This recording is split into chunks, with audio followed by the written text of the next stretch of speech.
we should start to see the impact of whether people want our services or not within the next 6 months. My fear under the new model is that we'll have less contact at that earlier stage. Is the assessment system something you're concerned about? I think everyone's concerned about it. Don't get me started on residential aged care. I had T-shirts, don't get me started, ... No, you can start. We like controversy, Lorraine. We're trying to go viral, so then you're controversial. Say something crazy.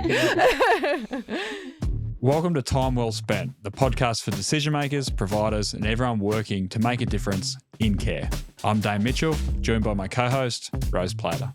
Together, we bring 31 years of combined experience and still counting, and a shared passion for reimagining aged care and community health. From policy and reform to leadership, culture, and connection, this is where we explore new ideas, hear what leaders really think, and uncover what it takes to create environments where time is truly well spent.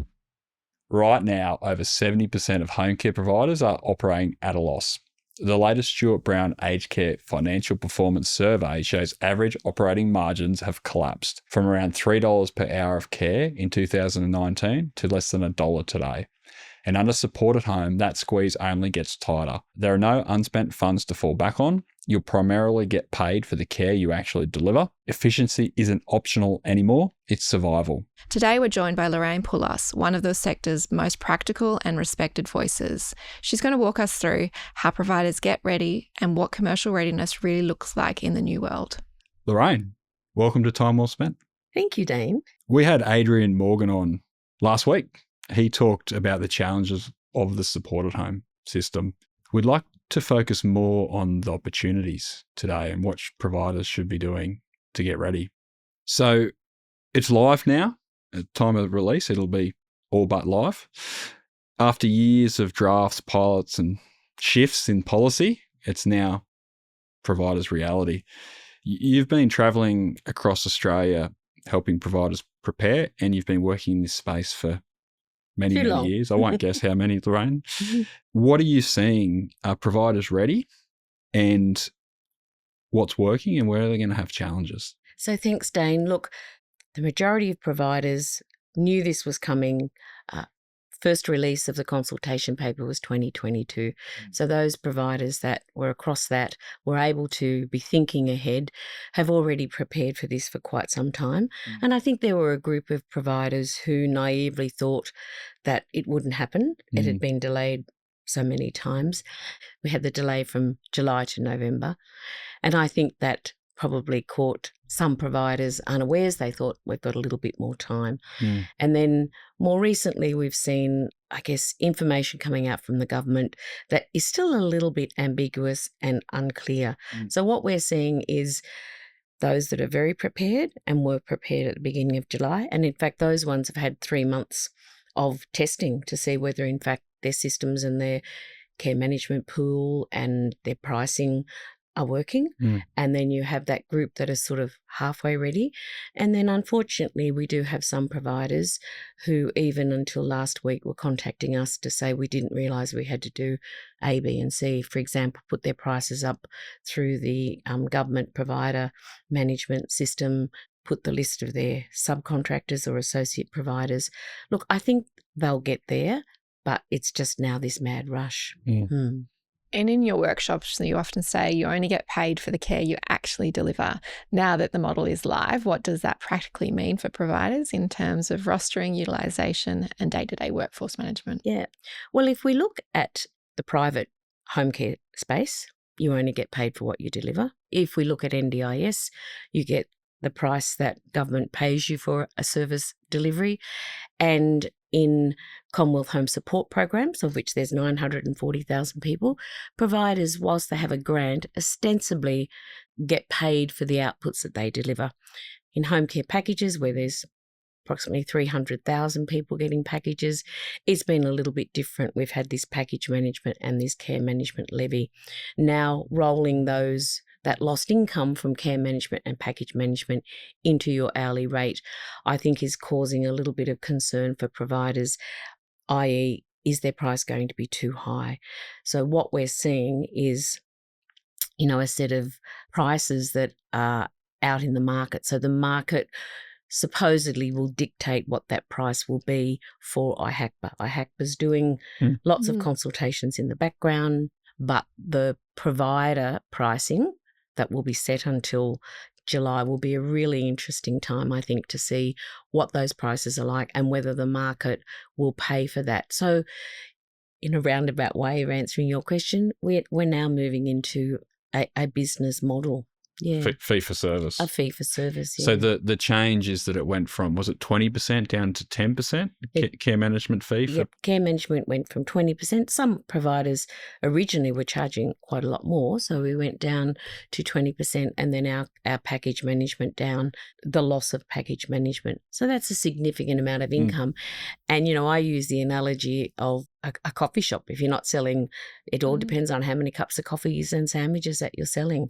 And if all of a sudden you lose a contract supplying, one of the local restaurants or training services for coffee, how are you going to recoup that income? You've still got all your infrastructure costs. But it's a big shift. So you really do need economies of scale more now than you have in Well, you do, past. but then I think you look at some of our little neighbourhood shops and businesses, if they can manage that business in a really efficient way and they have a certain margin that they need, they survive.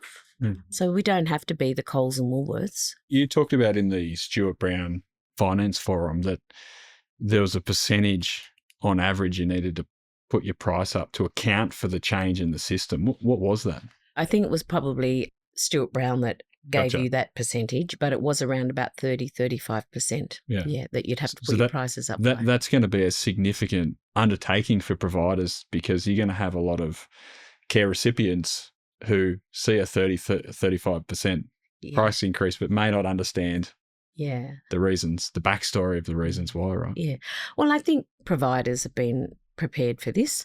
They're having the conversations with older Australians about the fact that there's a 20% less charge on top of their services. And for some participants, it won't make a lot of difference to what they actually get every day. For others, it will, particularly if that provider is not being able to amortise or defray those costs into their hourly rate. Because if they're not selling, and I hate using the word selling, but that's what it is. If they're not actually providing a lot of services, it's really hard to recoup that lost income. Yep. Yeah. Adrian also talked about the grandfathered clients. Yes. Yeah. So will there be further confusion for those clients who some of these changes won't apply to? So with grandfathered clients, what we've been trying to get the message across, particularly to people that will have to interact with current participants and future participants on a daily basis, is to try and think about those people that started on a package before September the 12th last year. For them, ostensibly, it's business as usual. Their prices may go up, but they will no longer be paying the care management, the 10%, they'll be paying 10% care management instead of 20% and no package management. However, the good thing for our grandfathered clients is that the no worse off principle applies to them not having to contribute to their care, not having to pay a co-contribution. So they've been grandfathered, but their actual care and services may be impacted if when the provider sits and does the budget with Joe's got 8 hours of care, and when you put your new prices in, it means that Joe can only get 6 hours worth of care. However, remembering that most grandfathered clients have some level of unspent funds. And if the provider does that budget, and most of them should have or have done that budget with them now to say, this is the impact that the increase in prices will have on your care delivery. What are we going to do about that? Should we drop some housework? You need to use your unspent funds. That's what it's there for. Or in the allocation, the quarterly budget, plus their unspent funds, there's still not enough. Then we would hope, this is the big question, that the assessment by the assessment services will be done so that someone can be upgraded. Yeah. So I think there'll be teething problems, and this is always with any new reform. And I would encourage providers to really continue to feed that information to their peak bodies. Absolutely. That's the role of peak bodies. And we can't be working with anecdotal stories. It really does have to be hard evidence for there to be change. Adrian was really concerned about the time to get a reassessment now that the funds are more siloed than they have been under the old system. Is that a concern? You know, he cited an example, I believe it was in the Newcastle region. Currently, it's a 9-month wait to get assessed. So an older person's condition's going to change significantly in that time, right? So is the assessment system something you're concerned about? I think everyone's concerned about it. However, the current assessment system, we also have concerns about, you know, where there were some assessment services that were quicker than others. There were some that perhaps were assessing people for a higher level package or a lower level package and not having a consistent, validated tools to do that. We now know with the integrated assessment tool, one would hope that the assessments are more pointed to what someone actually needs rather than what they want. So I think if the integrated assessment tool with its algorithm works, that should be a positive, but it still comes down to how prepared those assessment services are. But also providers, I think, have a responsibility to be very quick in terms of identifying when someone's needs are greater than their funding, to follow the supported home manual where it actually guides you through what you need to do to ensure that someone has an assessment and what the criteria would be for someone that was urgent or a high priority.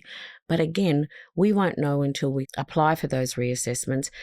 And I, as I said before, I encourage providers to really collect that evidence and feed it through to the peak bodies, either COTA or Ageing Australia or OPAN, so that can be fed straight up to government. You've been really consistent in saying complex care requires a clinically based model. Now that support at home is coming into effect, can you explain the difference between that and a social care model? And what does a clinically ready provider actually have in place? I'll answer the first question. In our current, past, providers, if you're an approved provider under home care package, you're expected to supply or provide the specified care and services under the Aged Care Act. And that specified care and services was very clear around clinical care. But of course, in packages, we had consumer-directed care, and older Australians could choose not to utilise their funds for clinical care, which was a concern. But we were still required to meet the current standard 3, personal and clinical care. So most providers, it's just that the demand wasn't there from the majority of home care package clients, or providers were very risk averse and they did not really want to provide that high level of clinical care. What I mean by high level of clinical care is really not that high when you look at in terms of intensive care and end-of-life care and really, you know, complex care. But there always has been a requirement for us to do that. So things like wound care, catheter care. We've heard of some providers who provide care to someone who's getting dialysis at home. So there hasn't been that huge demand. And in fact, when we did some work with some larger providers and also just with our clients, it's around about 4 to 7% of provision of clinical care in our current home care packages. So providers, why would you set up a model if there wasn't the demand? That plus some older Australians, particularly in packages, misunderstood what the idea of a package was and then started to choose things like, I really want to get my garden done a couple of times a week. I want to go shopping, or I want my house cleaned a couple of times a week, rather than focusing on their health needs, because that was their choice. And many of them were managing their health all right with their GPs. So in the new model, clinical care, there's no contribution. We still don't know what the demand will be like for that clinical care, but government's been very clear, both in residential and in home care, that they will not require us to pay for anything, older Australians to pay for anything that relates to care. And I think that is really fair. Sensible. Where the rubber hits the road, I guess, or the challenge is that we've traditionally had this psychosocial model, and for your grandfathered clients, business as usual, they can still choose to have those service types. But with anyone new coming into the program, they'll have an assessment using the integrated assessment tool that has an algorithm that will develop a notice of decision and a support plan. I'm sure it'll be, it will be developed in partnership. I shouldn't have used that terminology. And we don't mind. I know. We like controversy. I know. No, but I actually think it's a good for thing. engagement. Yeah. I think it's a good thing that they have an algorithm. It will be assessed. If it works. If it works. And everything if it's works. responsive to change. I'm optimistic. And so that notice of decision will determine what care and services you have. Yes. So one would imagine over time that those requests for social support and housework will predominantly go to Commonwealth Home Support Services or those very low level support at home. Yeah. So what does a provider need to have in place? What they probably have in place now, which is a very strong clinical governance framework, a clinician on their board, someone within their team, hopefully that has clinical expertise that can lead that team. That's sometimes a really expensive model for providers, particularly if they're in regional or rural and remote areas where it's very hard to find those staff. Really good training around clinical skills, the use of validated assessment tools, and upskilling their care managers never to work outside of scope, so never to work outside of the scope of their role.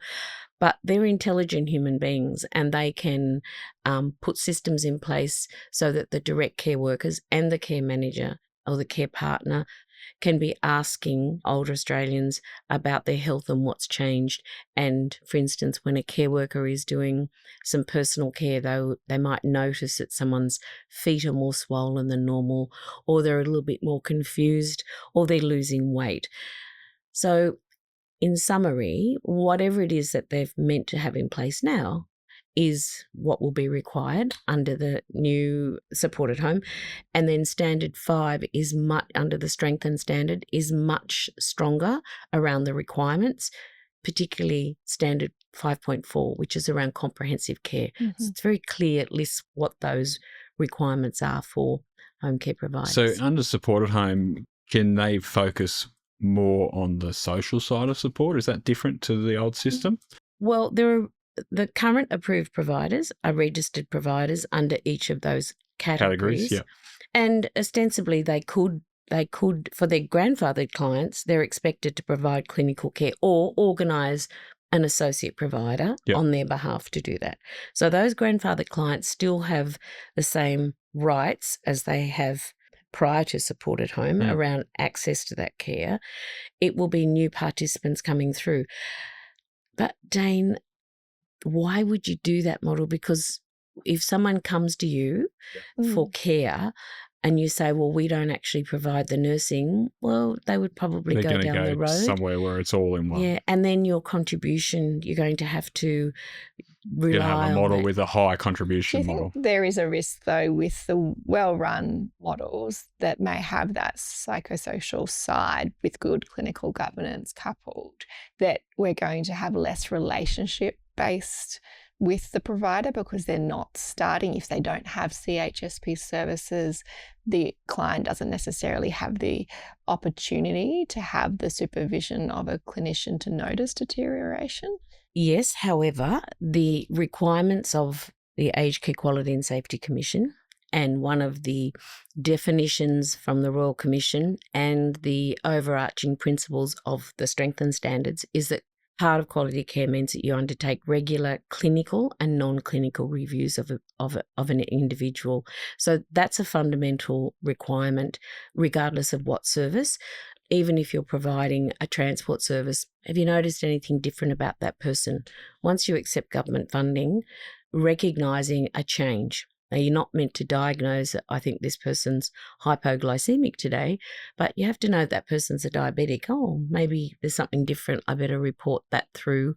Or, if a gardener wouldn't be expected to be looking at a deteriorating condition, but if they thought that Bob's normally sitting out on the veranda and he's not, their responsibility is to report and refer. We call it the no wrong door. So if you notice something, you open the door to the next provider or that has that expertise. So that escalation of observation by the gardener.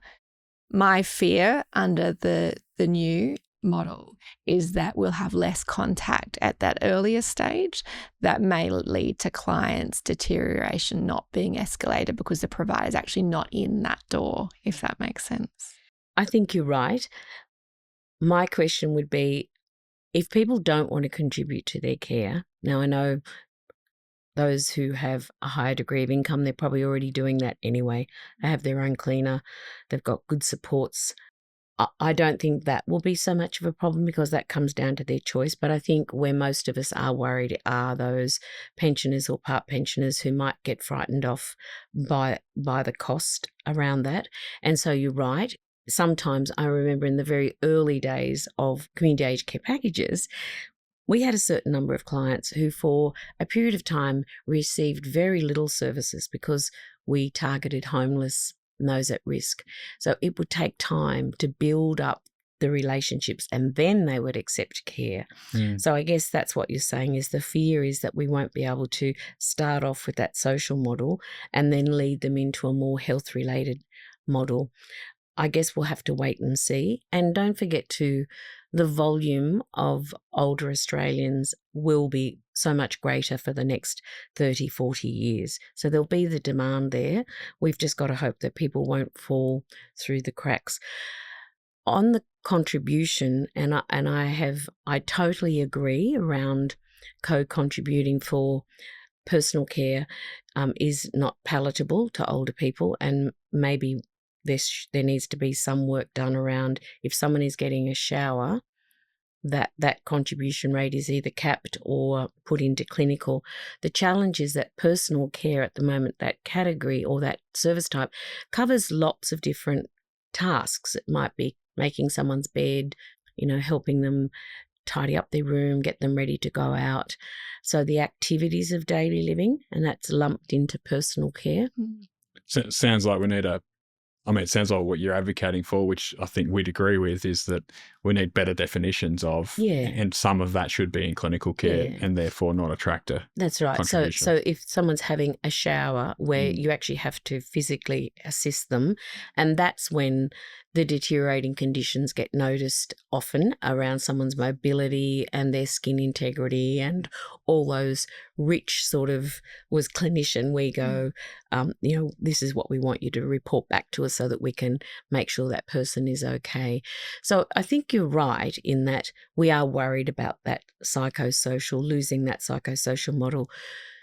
However, approved providers under home care packages, we've always been expected to deliver more of a psychosocial clinical model. It's just the demand hasn't necessarily been there, or older Australians on packages have chosen not to spend their money, their allocated funding, because they perceived it to be too expensive and they could get it free from their doctor or or they didn't need it. It's that, or they actually didn't need all it. that feeling in terms of like the showering, and I think we've spoke a bit on this last episode with Adrian. The showering is such a loss of independence. It's a really hard thing to put your hand up and ask, and if you're then also not only having to have that conversation that you might need it with someone that might be new into your home and then are asked to contribute to it as well. It's just another area. I'm really excited about the restorative care program. And now I know there's 20,000 places available. Now remember, every one of those rolls over because of the... Does that replace STRC? It replaces the short-term restorative care. Again, where we don't know how quickly those referrals will come through. But that to me would be such a great program to be able to say to someone, look, I know you don't like having someone assist you with your shower. Let's see if we can't really work with you so that you can do it as independently as possible, because I don't think it's a very personal thing to have someone assist you with your shower. And that short-term program is, we do a lot of physio and occupational therapy in that space, and it can have a great impact on someone in an 8-week period to actually maintain their independence. So we're quite optimistic And back under this short-term restorative care, those places were with the provider. I understand it is now with the consumers. So it is an open market. Am I right or wrong? With the The consumers? consumers now get a package and they can go to any approved provider, or do you need the STRC type? No, they can go. accreditation? Yes, Yeah. you're right. They can go to every provider. They still will have to be approved. And Yes. we're encouraging providers to be the initiators of that program because there's 6 subgroups. Sarcopenia, falls. There's also loneliness, which is another one. Some care partners are telling us they spend a lot of time doing counselling and they're like the support person for people on packages, and we're saying, well, that's fine. You would have, in your time and motion study, you would have worked that out, that in fact a lot of your time or a proportion of your time is spent on areas that are perhaps not billable. What are you going to do to make sure that person is supported either with or without you under supported home by using some of those categories for which you're entitled to claim? You've spoken a lot about utilisation being a key number moving forward. Now that it's live, what should providers be tracking to prevent, you've used the word leakage? Yeah. And can you explain the new claiming structure and how it's different to the old system? Okay, so I'll answer the first question, which is around utilisation. I'm going to preface this by saying that old phrase, it's really hard to get blood out of a stone. If you don't have the workers, it's really hard to push that utilisation. That's the first thing. The second thing is older Australians do have a choice around whether they want more care or less care. But if we're moving to a model where we've got a quarterly budget, it makes sense, like similar to what happens in NDIS, you get an allocation of funding for a particular service type. And then the provider sits with the participant in NDIS and works out what that equates to in hours, and then tries to design that package because it's a use it or lose it program. Very similar to supported home. So one would imagine if you sit and you work out with an older Australian what that package means in hours and services, then you work towards that, and utilising that, it will be a very strong key indicator around whether you're going to meet your targets or not. Because remember, you need that income to survive. And if you don't push that, and I think that... So what you're saying to track is the percentage of the package that's been utilised each month. Yes, and have that because if you only use 80%, that 20%'s bar a little bit of carryover. Yeah, it's gone. Now, for your grandfathered clients, that's pretty easy because they're going to lose it. They've still got their unspent funds. They don't have to contribute, right? So that's not a difficult thing. There will still be some people that will say, no, I don't want it, I don't need it. We can't force it. But what we're saying to providers is try and work with your care workers, and we've seen it work with a couple of providers where they empower the care workers to say, look, you've got extra hours, was there anything else you'd like? Would you like to go and visit, a grave, or would you like to go out for a special shopping day? So long as that is the client's choice, the participant's choice, and it's within their allocated funding. Now, you might argue, well, what happens to them if they get sick? Well, again, I think let's cross that bridge when we get to it, because we need to be working around utilisation. It's easier for the grandfathered participants. For new participants coming through, it might be a little bit harder, because if Dane decides that he doesn't want to use his everyday living and his independence groups because he's going to have to contribute more, it's going to be a hard sell to say, look, Dane, why don't we have a few extra hours, or you're not using your hours, but it's going to cost you another $70. Dane's on a pension. He's probably going to say, no, thanks. So having some system. Especially with a frugal generation. Yeah, exactly. So and again, we won't see the impact, I don't think, of new participants for at least 6 months. That's what I think, because we've still got so many people on the wait list, some of whom were approved pre-September 12th.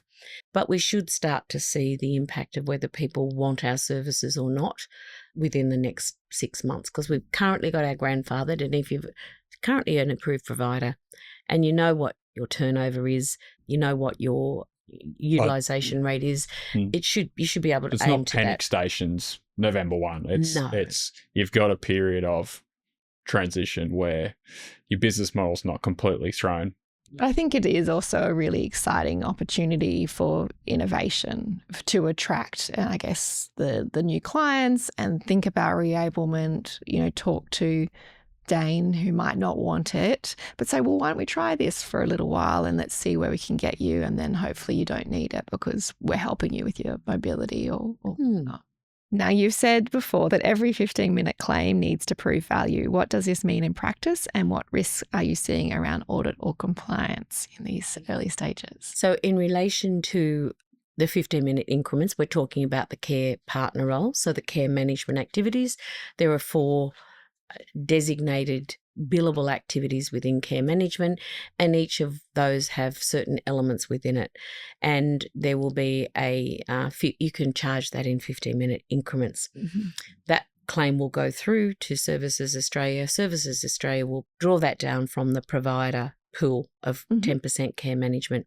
And it's very clear in the consultation papers and the supported home manual and the business rules and the Aged Care Act rules, and in the Allied Health, for instance, recent publication or fact sheet around that wraparound services, the claim, that you will need to have that evidence around what you did. So, for instance, in care management, there's a requirement very similar, unfortunately, to lawyers and accountants and in support plan and coordination in NDIS, that in fact you evidence what it is that you did. So providers and software programs have been scrambling, software providers, to get this ready so that it's easy for providers to document what activity they provided. So that evidence back of house, and very clearly government's going to be watching. It's an interesting one. Like, we deal with this a lot in allied health space. Now, we've got obligations under our registrations to maintain clinical notes. And most of the conversations I'm having with providers is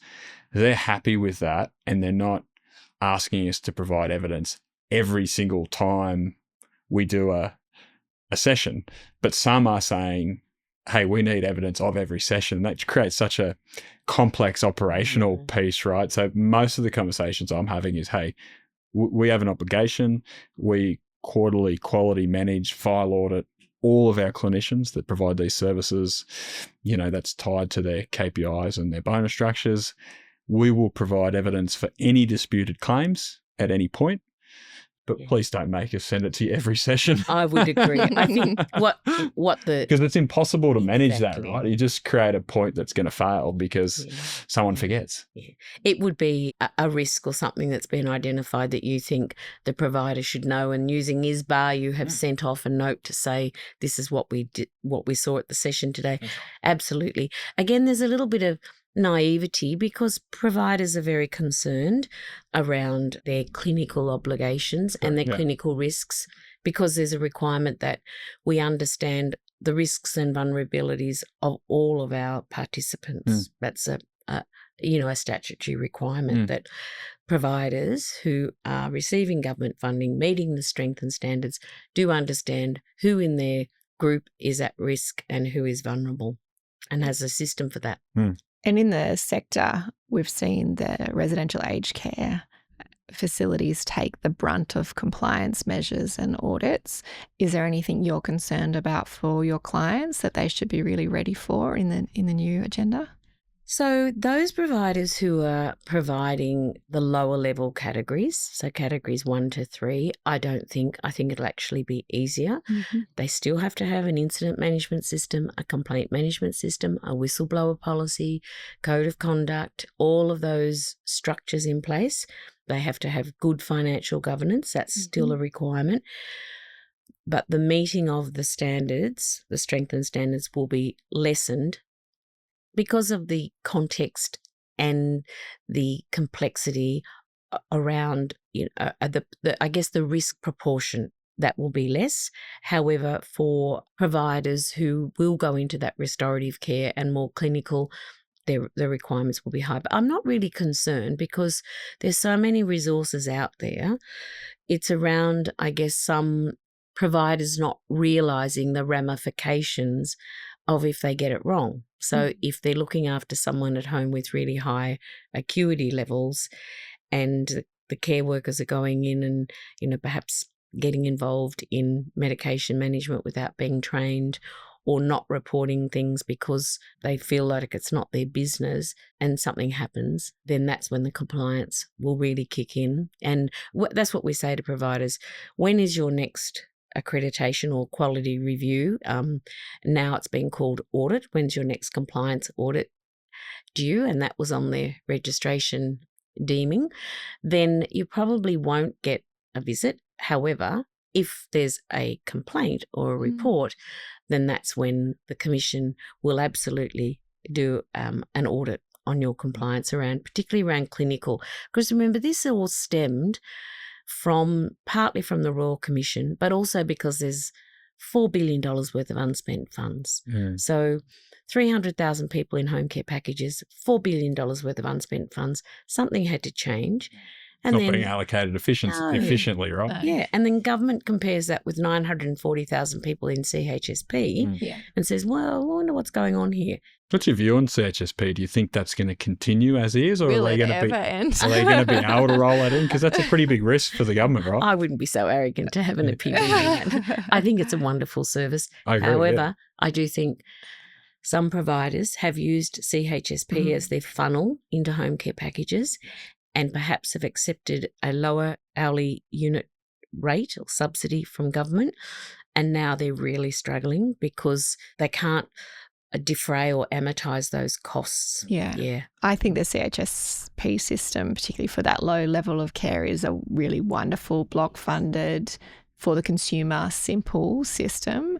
What I think needs to change is the lack of ability for good providers to enter that. Exactly. And we're not seeing improvements in that system because there is no competition. It's still a block funded grant. Yeah, but maybe with supported home we'll start to see that more of a growth in those lower level and that lower level care management where it's just a 15-minute check-in once a month by a care partner. So I guess it remains to be seen what the demand is like and what the supply is like. We're talking business really, aren't we?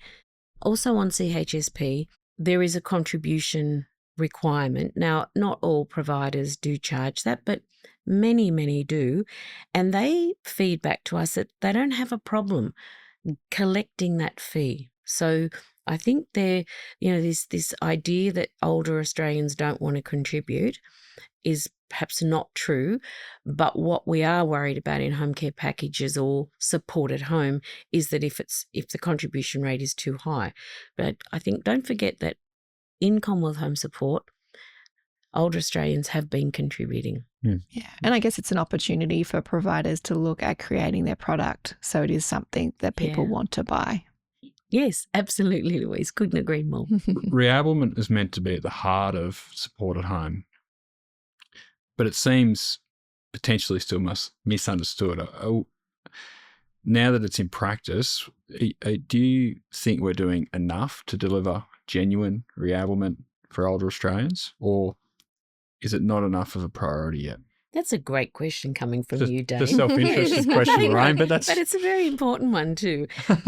I agree with you. We've done a lot of work teaching care managers and providers how to use the language of reablement with people and how to write care plans that clearly identify. The trick is how you're going to measure that. So if someone wants to improve their mobility, how are you going to measure that? Now, remember, providers are not getting a huge amount of subsidy to be doing this. So if there's no requirement to do that, then why would they? It's just a really good practice thing to do. And you see providers that are doing amazing things in that space. And sometimes it's just around the language. But because we have, particularly within the previous home care package program, this push towards, what I call shop, shower, shaving, and it's like that's what the package is for. And there's been lots of not misuse but misunderstanding about what the intention is of a package, that as we move more towards that free clinical, we will see a push towards reablement because the clinicians will be expected, as any clinician, I mean, I'm a clinician, you wouldn't provide any care without some baseline validated assessment and measurement. But that's not different now, right? No. Like in our business, we're doing outcome measures at the start. We're at a maximum period of 12 weeks, we're reassessing and reporting back to providers.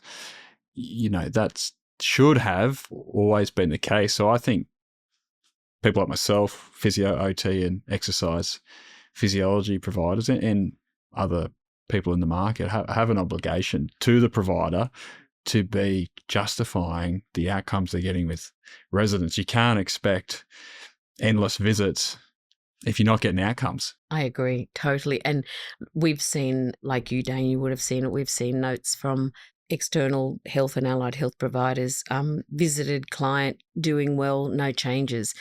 I say to providers, don't pay the bill. I 100%. would be just saying that is not a clinically evidence-based note. You actually want a lot more detail. But in Commonwealth Home Support, interestingly enough, there has been that requirement to put in wellness and reablement reports. And I remember the first time that was a requirement, CHSP providers were like, what is this? How do we do this? So we did a lot of work with them to assist them in understanding, for instance, doing a personal wellbeing index before you start a social support program and then measuring it at some later date. But I think, to be fair, for providers, a lot of the programs are maintenance. So you're just maintaining someone at the level that they want to be at, rather than it necessarily being a program that has an end date to it. Yeah, preventing deterioration is also a goal. But I also think it comes down to, like in our business, we have quality control where we're file auditing our physios every quarter. It's tied to their bonuses that they earn. If they don't perform it impacts their bonus. There has to be a system in place to make sure that you're getting good documentation from your associated providers. Yeah, I think it's a great opportunity. No, I'm harping on about opportunities here, but for innovation, again, working with a variety of clinicians to create interesting, creative programs that really work to keep people at home for longer in all the senses, rather than, keeping allied health siloed, which it still is in residential aged care. It is really becoming a multidisciplinary team, which is exciting. Yeah, don't get me started on residential aged care. I had T-shirts. Don't get me started. ... No, you can start. We like controversy, Lorraine. We're trying to go viral, so then you're controversial. Say something crazy. Well, I think I probably want to ask you, Dane, a little bit in terms of allied health and that reablement. If you were giving advice to a provider in this space, what should you be asking your often external allied health provider in the space to create better outcomes for your residents? Yeah, I think it just comes back to the quality of their process, right? It's everyone. I mean, you come to the conferences, there's always talk of innovation, but I think good clinical care is just being the best at the basics, and maybe the real innovation is keeping the main goal, which is we're dealing with older Australians. Their goals are often pretty simple in terms of maintaining mobility and independence at home, and maybe that's to see the grandkids or things like that. So for me, the things that we focus on are good clinical care, so that we're checking and auditing the work that our clinicians do via a file audit and mentoring process, but we're also checking the documentation that a provider receives. And the feedback we get of what people like about us, right? This is turning into an ad, but that's all right. Just for a moment. Happy to self-promote. Is that, if you refer to Optimum Allied Health, they know they're going to get documentation. They don't have to manage us. And I think, to your question, Rose, it's about the quality of the care and it's about the quality of the communication and documentation. Things like we're providing all our physios and OTs have to provide a monthly update to the provider for all of their clients. And it can just be a phone call, but it's making sure you know where your client's cares at. I think it's spot on. I hate the word innovation because it's overused. I get really cynical. And And like you, why has LPA, why has our business been successful? It's because providers know that they will get really practical advice. This Trust. is how you do it. You implement ISBAR, you implement validated tools. This is how you do a validated tool. This is the validated tool that a care partner can do. This is one that must be done by a clinician. This is how you write your notes. Because the buzzwords about growth and lag leaders, and I'm really good at using those words if I have to. The next part is, well, what does that mean in practice, and how does that make our business one that people really want to use, and also that government is very confident and comfortable that ABC Services is absolutely doing the right thing.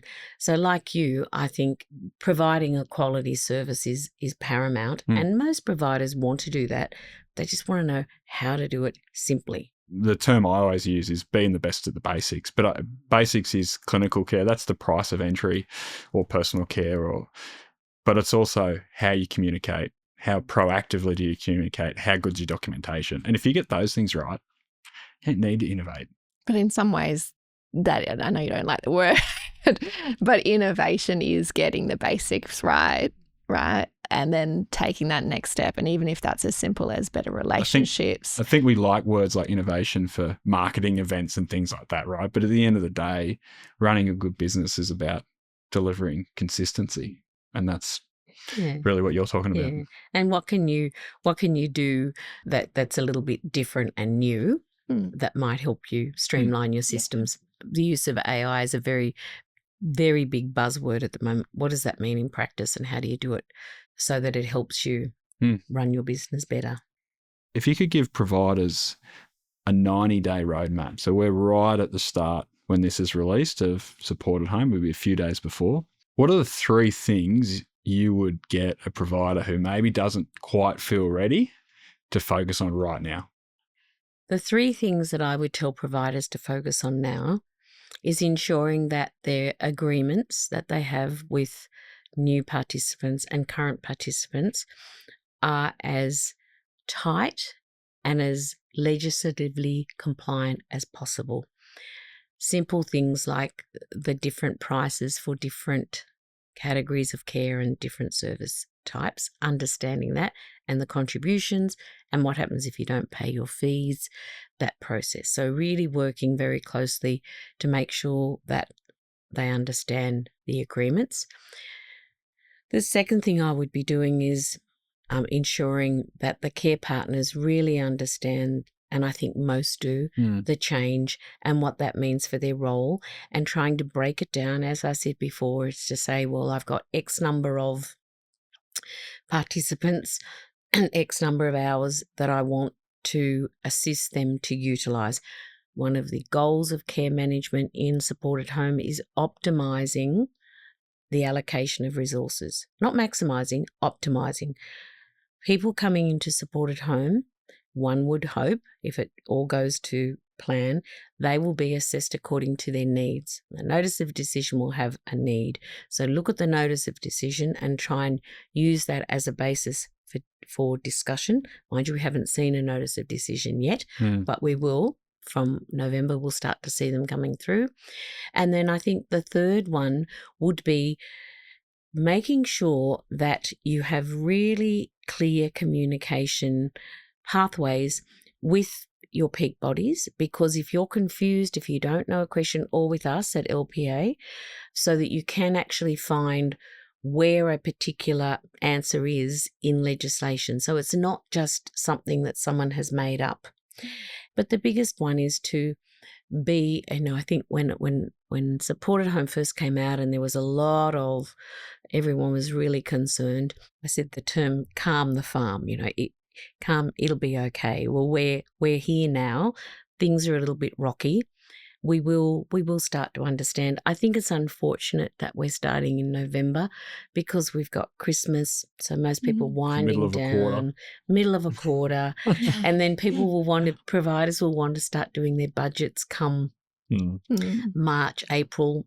How do we do that in an unknown way? And then the final recommendation is that to ensure that your boards and your management committee, but particularly your boards, understand this change, and for them to have a little bit of risk appetite for the fact that maybe things won't go as well. Now, we might have huge demand. It might be fantastic. We just don't know what that will look like. And we've got this finite period between now and July to set our own prices, set the price that is your true cost plus a margin. We know that the government has said publicly, it's written in many places that they will be reviewing those prices, and they will come and ask you how you determine those prices. Got great advice from Stuart Brown and others out there in how you determine that. Stick to your guns, because come July next year, when the price cap, now it's not a price, it's a cap, when IHACPA set that cap, if you're too high, you'll have to come down. If you're too low, what are you going to do? Put your price up. So set your price now according to what it... Because that will contribute to actually setting is. the benchmark It or will. the cap. Yeah. What I really liked about what you said earlier too is that whilst we need to calm the farm, we're all in it together as well. Yeah, exactly. And let's be really loud in advocating for our consumers, our clients, when things aren't working, when the assessments aren't coming through, or all of the different things that are going to throw at us. So probably a call out to Aging Australia. Still trying to get I'm Tom still on, trying aren't to you? get Tom Come on on, board. Tom. Come on, Tom. To be a really loud voice, that we do have, one peak body now that we can go through from a provider lens. So hopefully this is a time where Aging Australia can really Get a good outcome. Get a good outcome. And the reality, Lorraine, is, the Stuart Brown data that you presented on at, but I attended, was that the demand for these services is going to double in the next 15 or so years. So if we don't have margins as supported home providers, you're not going to be able to ramp up and make the investments required to meet the needs of older Australians. Yeah. So we've got to get it right now. Yeah. If you wake up tomorrow and it's your turn to be a customer, what changes do you hope to see? What would a provider need to do to attract you? To attract me, they would have to make sure that their systems are really simple, and that when I ask a question, that I get an answer really quickly. I'm of the generation that, 10 years' time we'll be moving into that retirement phase, and I use technology all day, every day, as does my husband. So if I get really frustrated, I had to do a claim on a car, one of the business cars, and it was so complicated because I actually had to talk to someone offshore, and it took an hour. Whereas my own private vehicle, I went online, put in where the damage was. They had an assessment service ready for me within 5 minutes. That's what I want. I do not want to be waiting for someone to call me back. So for me, technology will be the way to go. And if I want to choose my worker, I don't mind if the provider gets paid, but I need to be able to not be kept waiting. I like that. That's a good answer. Yeah. Yeah, That's a great answer. I think there'd be a lot of frustration frustrated older Australians Absolutely. that are dealing with Now, given that Yeah. not as not we age, putting you in that bucket, No, Lorraine, no. by the way, you young No, woman. and trust me, just because I know the system doesn't mean that I'll be familiar with it. Also, we've got to take into account that there will be a higher degree of number of people with cognitive impairment percentage, and how do we help and assist those people managing technology and navigating those systems? It's very complicated at the moment. Lorraine, thank you. I hope that was time well It's my spent. pleasure. Yeah, on a Monday. Right after 2 weeks of touring. Exactly. Okay, thanks. Thank you Sola. very much. Okay. For providers who are interested in some support, what's the best way to get in touch with you? The best way to get in contact with us is either via our inquiry on our webpage. If you just Google LPA Consulting, or you can email us, or you can call us on 02 9337 2337. Probably email's easier, admin@lpaconsulting.com.au, and there'll be someone that will hopefully be able to assist. We'll put the links in our show notes too. Great. So Thanks. thank you. Okay. Thanks for listening to this episode. If this was time well spent for you, follow the podcast so you never miss an episode. If you want to support us, leave a review and share it with someone in your network who might get value from it. Finally, a thanks to our partners who make this possible. Painters, your design and construction partner. And Optum Allied Health, your physiotherapy and allied health partner. You can find the links in the show notes. Thank you for listening. We'll see you on the next episode.